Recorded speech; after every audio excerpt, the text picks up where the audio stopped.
Islamic Research Center. مایان از طریق انترنشنل اسلامیک ریسرچ سنتر استودیو با شما مخاطب می باشیم. ان الحمد لله نحمده و نستعینه و نستغفره و نعوذ بالله من شرور انفسنا و من سیئات اعمالنا من يهده الله فلا مضل له ومن يضلل فلا هادي له وأشهد أن لا إله إلا الله وحده لا شريك له وأشهد أن محمدا عبده ورسوله أما بعد فأعوذ بالله السميع العليم من الشيطان الرجيم من همزه ونفخه ونفثه رب اشرح لي صدري ويسر لي أمري واحلل عقدة من لساني يفقه قولي رب زدني علما رب زدني علما رب زدني علما.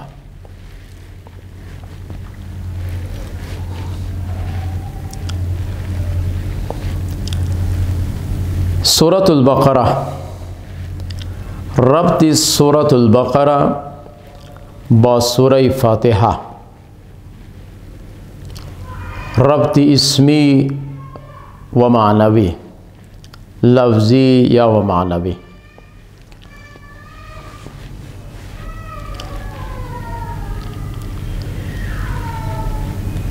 یهودی مردم گاو را پرستش میکردند و همچنین مشرکین هم به این عقاید آنها قائل بودند، تعظیم گاو را میکردند. چنانچه سامری از زیورات یک گوساله ساخت.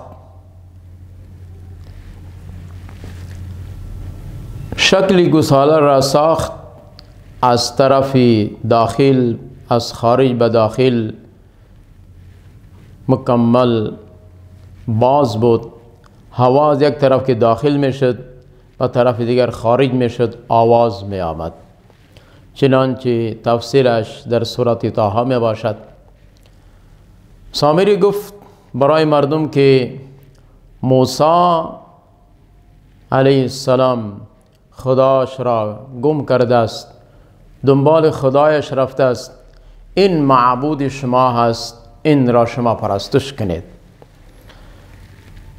هارون علیه السلام قوم را فهماند، باز کوشش کرد تا که مردم باز یاب شوند، من شوند، لیکن سخن هارون علیه السلام را نشنیده، نگرفتند، دنبال سامری را روان شدند.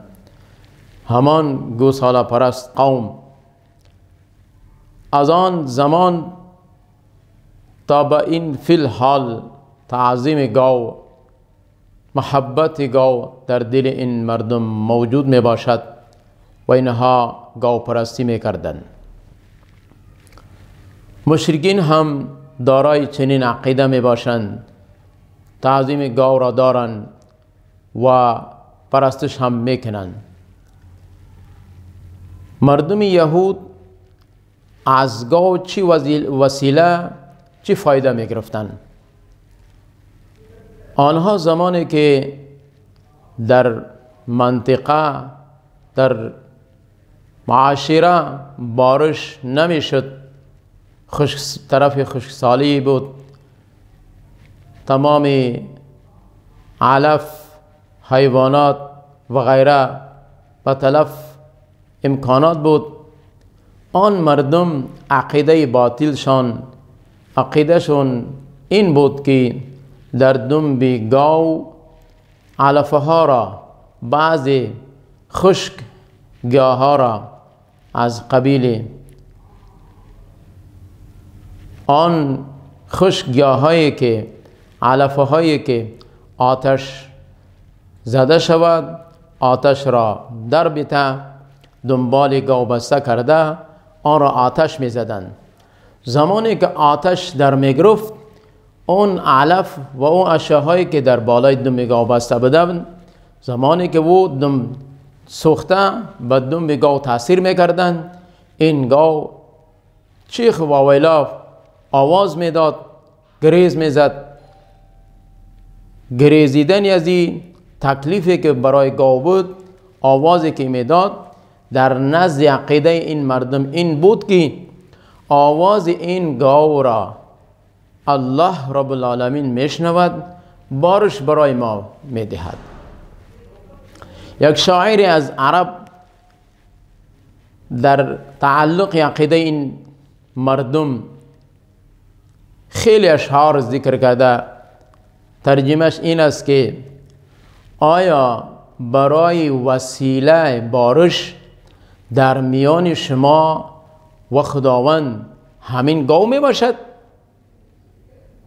آیا در میان شما و بارش، در میان شما و خداوند وسیله بارش گاو می باشد؟ این بسیار جهالت است. این جهالت آن مردم بود. همچنین در سوره فاتحه الله رب العالمین ارشاد فرموده است ایاک نعبد و ایاک نستعین. ایاک نعبد و ایاک نستعین به این معنا که ولا نعبد البقرة، ایاک نعبد و ایاک نستعین، ولا نعبد البقرة كما فعل يهود، ولا نستعين كما فعل النصارى. چنانچه مردم یهود گاوپرستی میکردند، چنانچه نصارا آل عمران را تعظیم داشتند، برای امت محمد صلی الله علیه و آله و سلم این مناسب لایق نمی باشد که زمانی که ما ایاک نعبد و ایاک نستعین در هر نماز تلاوت میکنیم، عقیده و نظریه ما علاوه از غیر خدا بوده باشد، عبادت ما از غیر خدا بوده باشد.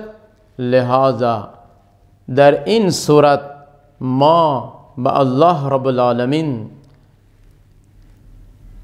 عهد و پیمان کردیم که غیر از خدا دیگر هیچ چیز را ما عبادت نمی کنیم. ایاک نعبد و ایاک نستعین. ربط دوم در ایاک نعبد و ایاک نستعین، الله رب العالمین و کسانی که مسلمان موحد می باشند، اینها اقرارنامه خود را پیش دربار الهی پیش کردند، اظهار کردند و در هر نماز اظهار میکنند که ما خاص عبادت تو را میکنیم و خاص از بارگاه تو کمک و امداد میطلبیم. زمانی که این اقرار را در سورت فاتحه اجمالاً اشارتاً الله رب العالمین از ما گرفته است، این مسئله توحید می باشد. و در سوره بقره در رکوع دوم الله رب العالمین ارشاد می فرماید یا ایها الناس اعبدوا ربکم الذی خلقکم والذین من قبلکم لعلکم تتقون. الله رب العالمین برای تمام انسانها حکم می دهد عبادت کنید شما. کی را؟ خداوند را، پروردگارتان را. تنها پروردگار شما نمی باشد، خیر، بلکه پروردگار شما هم می باشد و از آن اشخاصها و آن کسانی که پیش از شما گذشتند پروردگار آنها هم می باشد. عبادت خداوند فایدهش چی است؟ لعلکم تتقون، بخاطر تقوا و پرهیزگاری، بخاطر ترس از خداوند. اهدنا الصراط المستقیم، ربط سوم در اهدنا الصراط المستقیم ما از خداوند طلب کردیم راه راست، راه راست، راه مستقیم، دین اسلام. اب راه راست در سوره بقره ابتدای آیات الله رب العالمین ارشاد میں فرماید هدی للمتقین.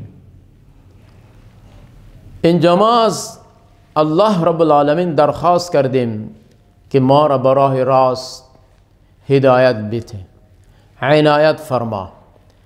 الله رب العالمین جواب داد هدی للمتقین، راه راست برای متقی مردم می باشد. کسانی که خدا ترس متقی می باشند راه راست برای آنهاست، راه حق و هدایت برای آن مردم می باشد. صراط الذین انعمت علیهم، ربط چهارم در سوره فاتحه تقریبا 3 جماعت ذکر شد.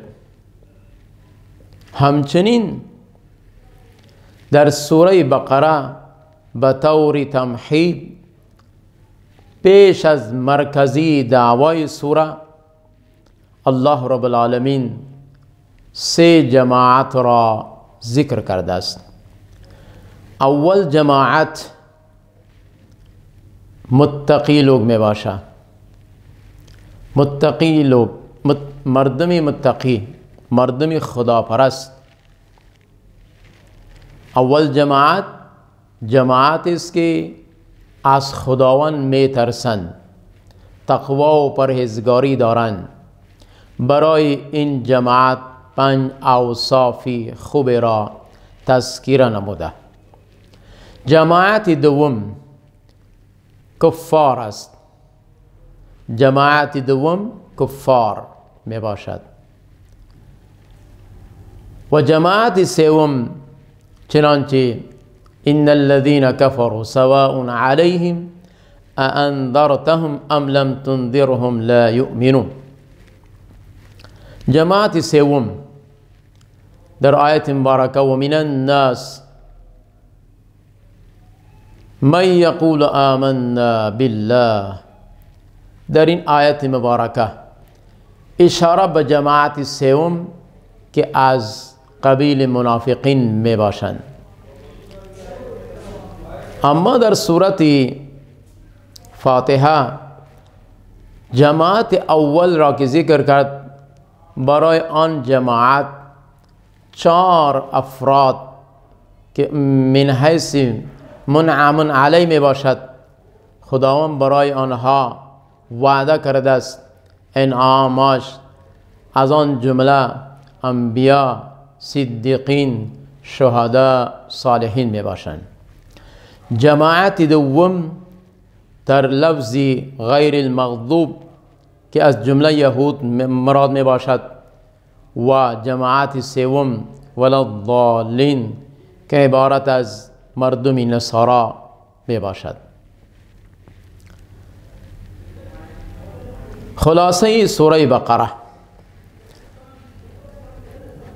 قبل از خلاصه سوره بقره چند احادیث در فضیلت سوره بقره. از معقل رضی الله عنه یک حدیث مبارک وارد می شود که می فرماید بلندی قرآن کریم سوره بقره می باشد. برای هر چیز بلندی یک مقام می باشد. بلندی قرآن کریم سوره بقره می باشد. آیا خصوصیت این بلندی این در قرآن کریم از نگاه حدیث چه علت است؟ صحابه رضی الله عنه معقل بن یسار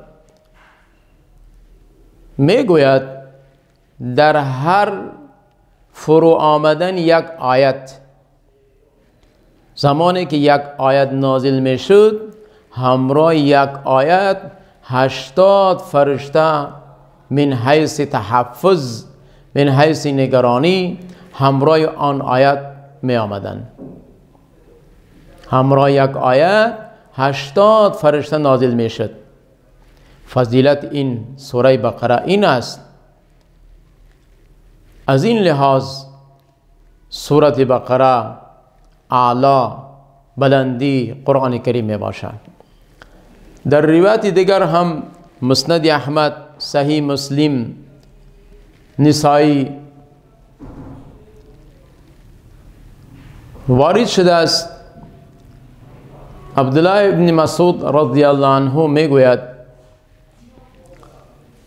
هر چیز را یک بلندی می باشد، هر چیز را یک بلندی می باشد. بلندی قرآن کریم سوره بقره است. و در روایت دیگر است که اگر در خانه که از این حدیث پیش از این واقعه یک واقعه دیگر است که شما خانه هایتان را قبرستان جور نکنید، خانه هایتان را قبرستان جور نکنید. به این معنا که در خانه تان سوره بقره را تلاوت کنید، در خانه تان سوره بقره را تلاوت کنید. همچنین عبدالله بن مسعود دیگر روایت است میگوید که در خانه که سوره بقره تلاوت کرده شود از طرف شب اگر تلاوت کرده شود شیاطین میگریزند، گوز زده، هوایشان خارج شده دور می شوند و با آن اهل خانه آن شب هیچ اشیای نمیتواند که آنها را تکلیف دچار بسازد، کدام نقصان برایشان وارد شود. اگر از طرف روز تلاوت کرده شود همچنین آن روز مکمل در تحفظ خداوند می باشند و شیطان همچنین هواش خارج می شود و دور می شود، می گریزد و به اهل آن خانه کدام تکلیف مصیبت رنج غم وارد نمی شود. همچنین یک حدیث دیگر است که از ابتدای سورت 4 آیت و سوره و همچنین آیت الکرسی و بعد از آیت الکرسی 2 آیت دیگر تلاوت کرده شود و در آخری سورت تا آخری سورت 3 آیت دیگر است تلاوت کرده شود. این آیات ها را زمانی که انسان تلاوت میکنه در آن خانه شیاطین قطعی داخل نمی شوند. یک خوبی دیگر، اگر این آیات ها را بالای کدام مجنون دیوانه، یک نفری که دیوانه است، مجنون است، بیمار است، اگر این آیات ها را خوانده شود در بالای از آنها دم کرده شود انشاءالله مجنونی از او، دیوانگی از او دور می شود، الله بر شفا می دهد. اما یقین کامل شرط می باشد، موحد و یقین کامل شرط می باشد. قرآن کریم هر حرفش، هر آیتش برای ایماندار، برای مسلمانها، برای مؤمنین موحدین که است این شفا می باشد. الله رب العالمین ارشاد فرموده است و شفاء لما فی الصدور و ننزل من القرآن ما هو شفاء و رحمت للمؤمنین. قرآن کریم سراسر شفا می باشه، اما یقین کامل شرط می باشه. بعضی ما مردم از نگاه عقیده کمزور می بوده باشیم، دنبال می شویم دنبال بعضی ملاها، آخوندها که آنها از نگاه عقیده توحید ندارن، عقیدهشان راسخ به کتاب الله و سنت رسول اکرم صلی الله علیه وسلم نمی باشد، عقیده مزخرف دارن، بدعات و رسومات دارن، دنبال آنها می شویم، دم و دعا از آنها تومار و تعویض می گیریم. اگر یقینا ما با الله خود و پروردگار خود یقین کامل داشته باشیم، عقیده ایمان مضبوط بوده باشد، با گفتی الله و رسولش قرآن کریم در نزد ما، در دسترس ما موجود است، ما باید دنبال هیچ ملا و آخونده نرویم، چرا که گفته خداوند بر حق است، کلامش موجود است. سوره فاتحه را بخوانید، دیگر سورت ها را بخوانید.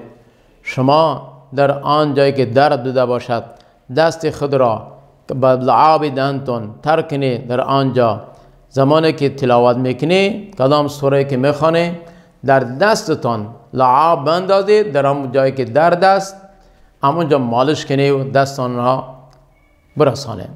یا در کدام گلاسی که بده باشد اگر شما میخواهید که بنشانه سوره فاتحه و غیره دیگر سورت ها را شما بخوانی، لعابتون در امو گلاس آب بندازی و بنشونه، برای امو بیمار است، مریض است یا کدام تکلیفی که داشته باشد.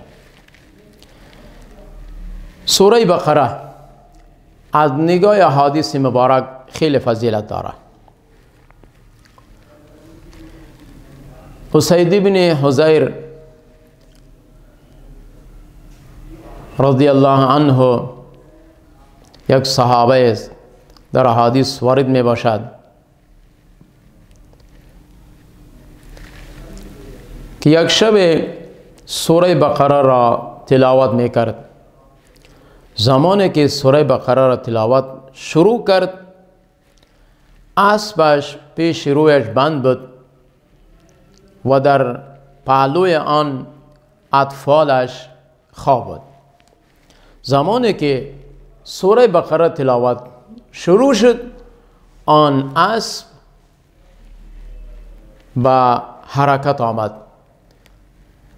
با جنبش آمد، پایه هایش آوازش بالا میکنه، خیزک میزنه. در این اثنا اسید رضی الله عنه تلاوت خود را باز می‌داره، بعد همچنین امو اسبش خاموش می شود. باز زمانی که تلاوت دوباره شروع میکنه اسب همچنین در حرکت می آید، دست پاو میزند، خیزک میزند، آواز میکند. باز تلاوت را بند میکنه، اسب همچنین خاموش می شود. با دوره سوم که هم تلاوت شروع کرد اما اسب همچنین حرکاتش جاری شد. این خوف کرد که این نشود که با سبب دست پای زدن اسب اطفالم را کدام نقصان وارد شود، کدام ضربه که بالاش وارد شود، معصوم اطفال خواب می‌بوده باشد. خوف در دلش آمد، تلاوت خود را منع کرد، بند کرد و زمانی که تلاوت از تلاوت فارغ شد چشمی از او طرف آسمان زمانی که دید یک روشنی بسیار در بالای سری از او وجود می باشد. در این اثنا شب را تیر کرد، صبح پیش رسول اکرم صلی الله علیه و سلم حاضر شد، این واقعه این ماجرا را ذکر کرد. رسول اکرم صلی الله علیه و سلم فرمودند که اگر شما تلاوت خود را جاری می داشته تا به صبح تمام مردم اهل مدینه این فرشته ها را می دیدند، لیکن زمانی که شما تلاوت را بند کرده، ختم کرده، لہذا فرشته ها آنها واپس رفتن. این فضیلت قرآن کریم سورت بقره می باشد.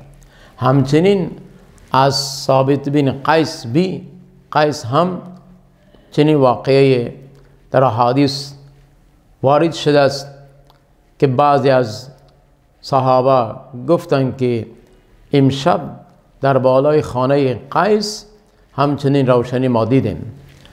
رسول اکرم صلی الله علیه و آله و سلم در جوابشان گفت شاید که قیس سورت بقره را تلاوت کرده باشد. زمانی که صبح شد همچنین از قیس سوال شد، آن واقع خود را یادآور شد که ما شب سوره بقره را تلاوت میکردم. از احادیث مبارک در شأن سوره بقره بسیار فضایل واقعات ذکر است. چنانچه رسول اکرم صلی الله علیه و آله و سلم یک دفعه ارشاد فرمودند که شما سوره بقره را یاد کنید. یاد کردن به این معنا نیست که شما تنها لفظی از این را یاد کنید، بلکه لفظ و معنا. چرا که لفظ فایده دارد، ثواب دارد، اما معانی لفظ زمانی که انسان را درک شود بفهمد لذتش دیگر است. انسان تحولات در وجودش پیدا می شود، چرا که هر آن لفظی که معناش را فهمیده نشود، قرآن کریم یک عبارت، یک لفظی است که یک معجزه کتابی است که هر نفری که این را تلاوت میکنه خالی از ثواب نمی باشد، اما اگر معنای وی را، معنای تلاوتش را بفهمد، لذت آن، خوبی آن خیلی ها اعلا می باشد و آن شخص را با تلاوتش خیلی ها سکون میسر می شود. رسول اکرم صلی الله علیه و آله و سلم این لفظ را گفت که شما سوره بقره را بخوانید، یاد کنید. کمتر وقت گذشت، بعد ارشاد فرمود سوره بقره و سوره آل عمران را یاد بکنید، تعلیم بکنید، بیاموزید. چرا که این سورت، در این سورت ها بسیار احکام و مسائل توحید بیان می شود. اگر انسان در هر یک آیت غور و فکر کند، خیلی ها احکامات، اوامر، نواهی، قوانین در این سورت ها موجود می باشد. از نگاه حدیث مبارک در میدان حشر با آن شخصی که این سورت ها را یاد کرده است، از تنها لفظ نه، لفظاً و معناً از اینها استفاده گرفته است، فهمیده است به معانی این سورت ها، آن شخص در میدان حشر در سایه قرآن کریم می باشد و بالای آن شخص یک تاج می بوده باشد که دیگر مردم ها دیده همگی افسوس امید میکنن، که اونها تعجب میکنن که این شخص که در سرش تاج مانده شده است شاید بسیار کلان بوده باشد، مقام مرتبه از این کدام نبی یا رسول بوده باشد، یا کدام فرشته است، کدام شخصی هست که خیلی ها با تخت تاج می باشد. لیکن زمانی که برای مردم فهمیده می شود از عمل که آن انسان کرده است و عملش چی بود؟ عملش این بود که سوره بقره و آل عمران را زمانی که فهمید، تعلیم حاصل کرد، نه شب خواب داشت نه روز، همیشه در تفکر بود، در گردان از این، در معانی از این تب تلاش داشت. لہذا در روز محشر در سایه قرآن کریم می باشد و خیلی یک تاج اعلا در سرش مانده می شود و همچنین برش گفته می شود قرآن کریم را تلاوت کن و به منزله های جنت بالا برو. آن جایی که تلاوت شما ختم شد آنجا مقام شما می باشد. فضیلت قرآن کریم سورۃ بقره خیلی فضیلتی داره. سورۃ بقره خلاصه مضامین سورۃ بقره. در سورۃ بقره 4 مضامین ذکر می شود. خلاصه سوره بقره 4 مضامین ذکر می شود. توحید، رسالت، توحید، رسالت، جهاد فی سبیل الله، انفاق فی سبیل الله، امور مصلحه و امور منتظمه. این خلاصه سوره بقره می باشد. و در سوره بقره مرکزی دعواش توحید می باشد و این سوره دارای 2 قسمت می باشد، دارای 2 حصه می باشد. در حصه اول توحید رسالت و در حصه دوم که هست جهاد، انفاق، امور منتظمه و امور مصلحه. این انواع، این قوانین ذکر می شوند. دعوای سوره بقره در سوره بقره تقریبا در 3 مقام ذکر شده. اول در رکوع دوم یا ایها الناس اعبدوا ربکم الذی خلقکم، برای اثبات دعوای توحید الله رب العالمین دلایل عقلی قائم کرده است. دعوای دوم و الهکم اله واحد، و همچنین الله لا اله الا هو الحی القیوم. الله رب العالمین در این صورت دعوای توحید را 3 دفعه تکرار نموده است که اصل مرکزی و بنیادی مقصودی و مطلب توحید می باشد. برای اثبات توحید مختلف انواع دلایل عقلی ذکر کرده است، چرا که مخالفین همیشه آنها وقتی که گپ میزنن، بالخصوص مشرکین، بلا دلیل ندارن، یک زعم باطل وهم که در اذهانشان میآید و چنانچه آبا و اجداد آنها چیزی را که پرستش کردند، عمل کردند، دنبال آن می باشد. الله رب العالمین در سورۃ بقره مرکزی دعوای توحید را 3 دفعه ذکر فرموده است و در هر مقام دلیل پیش کرده است، دلیل عقلی، تا که مخالفین را از این توحید آگاهی پیدا کنند، بفهمند که تنها یک لفظ توحید نمی باشد، بلکه برای اثبات توحید دلایل هم وجود دارد. اگر آنها دلایل را ببینند، در اطراف دلایل غور و فکر کنند، کوشش کنند، یقینا برایشان حقیقت ظاهر می شود، می فهمند که توحید باری تعالی بر حق است. سوره بقره در ابتدای سوره بقره و 3 جماعت را به طور تمهید پیش کرده است.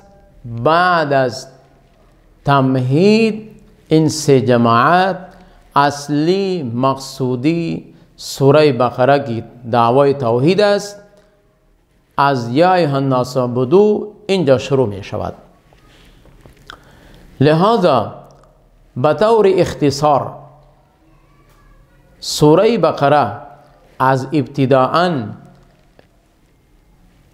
2 جماعت را دلایل برای اینها، اوصاف برای اینها کم ذکر شده، اما جماعت سوم که عبارت از منافقین است در تمهید خیلی ها بنسبت از آن دو جماعت کرده تفصیل می باشد، چرا که حرکات سکنات اینها به نسبت به دیگر جماعتها، خباثت اینها، مکر اینها، این جماعت سوم زیادتر می باشد. و من الله التوفیق. اقول قول هذا استغفر الله لي ولكم ولسائر المسلمين.